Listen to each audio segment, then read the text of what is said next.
Boylarni boyi, boyni bolasi, enasini ko'rib yotgan uy 100 kvadratlik uy demasang hozir ko'rsataman.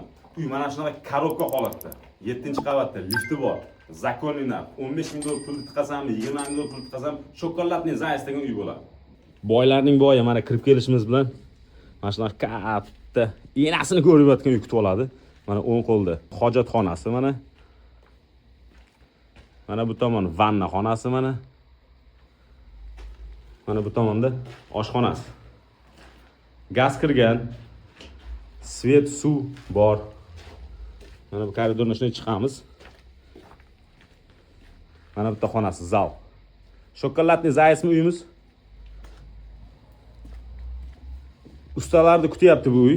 Ustalar remont qilish kerak bu uyda. Onalarini ko'rib yotibdi bu uy. Mana. Men bilaman hozir sizlar aytasizlar, bunaqa narxga Toshkentni olsa bo'ladi, Toshkent narxi bo'lib ketdi-ku, muncha qimmat, shunaqa uyda ham olsa bo'ladimi deb.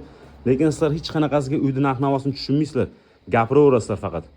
Kommentariyalar yozinglar, yomon kommentariyalar yozinglar, layklarni bosinglar. Qanday endi uychamiz? Shokoladni zayitsmi? Boy aka, uyimiz narxiga keladigan bo'lsak 25 ming dollar so'ralyapti haftaga. Albatta o'tib beriladi boy aka, menga o'zimga telefon qo'yaverasiz, egasini uchrashtirib qo'yaman, savdosi halol bo'ladi, ko'rishguncha.